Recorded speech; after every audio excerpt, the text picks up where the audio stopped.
l'IRML a eu l'idée de mettre en place le Café des médecins. Donc le principe est le suivant, 1 ou 2 fois par an, nous allons organiser des événements qui ne sont pas des événements médicaux, donc ce ne sont pas des formations ou des réunions d'information médicale, mais des événements variés qui ont pour but de réunir les médecins. Alors pour cette première édition, nous avons choisi les héritiers du Vietnam parce que nous avons eu l'opportunité de rencontrer Arlette Pakis, cette réalisatrice qui a parlé à notre présidente et qui a trouvé que le sujet était extrêmement intéressant, méconnu et valait la peine d'être raconté et qu'il allait permettre également d'être une introduction à la notion de stress post-traumatique. Bien, le film, c'est comme un voyage intérieur. Donc, il y a un homme qui est né en Martinique, donc qui a eu l'histoire racontée de la guerre du Vietnam par ses parents et qui va, comment dirais-je, qui va complètement évacuer cette histoire.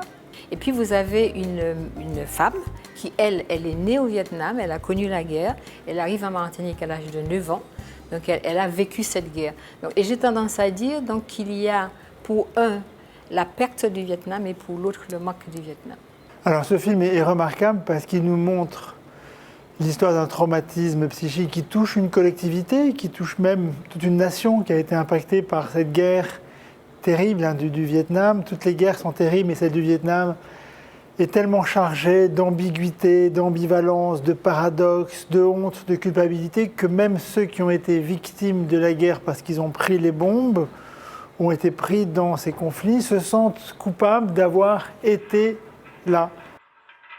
Et au-delà, qu'est-ce qu'il y a? Il y a la question post-esclavagiste, donc la question coloniale, où il y a eu des rencontres avec d'autres peuples, comme l'Algérie, et comme notamment le Vietnam. Et donc, si vous voulez, c'est une espèce de prolongement de notre histoire et une interrogation sur le silence concernant cette histoire au sein de la Martinique. Ça pose en fait une question d'homme, qui nous sommes, ce que nous voulons, comment nous voulons vivre ensemble et comment nous essayons de parler ensemble de l'histoire qui nous blesse et qui nous impacte. Alors, ce document, je trouve, apporte beaucoup de messages informatifs pour les médecins. Le premier message fort qui apparaît dès le début, c'est comment le corps peut exprimer quelque chose qui vient de l'intérieur. Et il faut soigner aussi le corps, mais aussi soigner ce qui est de l'ordre de l'esprit pour pouvoir comprendre ce qui se passe. Et je pense que c'est un message fort pour les médecins.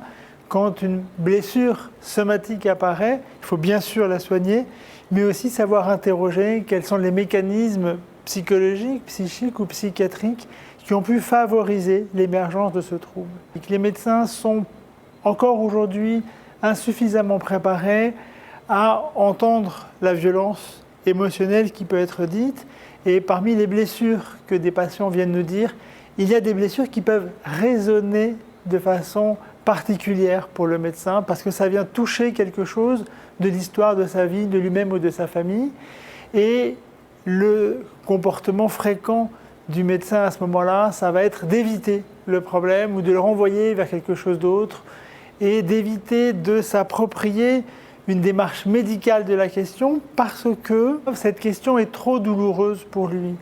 Et c'est vrai que ça peut prendre du temps, ça nécessite aussi un effort, ça nécessite aussi d'avoir des outils thérapeutiques pour accepter l'effort, d'entendre la résonance pour le médecin de cette violence et de pouvoir peut-être la partager avec le respect de l'intimité de chacun et de pouvoir, en prenant en compte cette résonance intérieure du médecin, apporter quelque chose qui va être de l'ordre de l'entraide humaine, puis d'une démarche médicale, professionnelle, pour essayer de voir comment on peut traiter le problème et ne pas l'éviter, mais accepter d'y faire face, y compris lorsque cela est douloureux.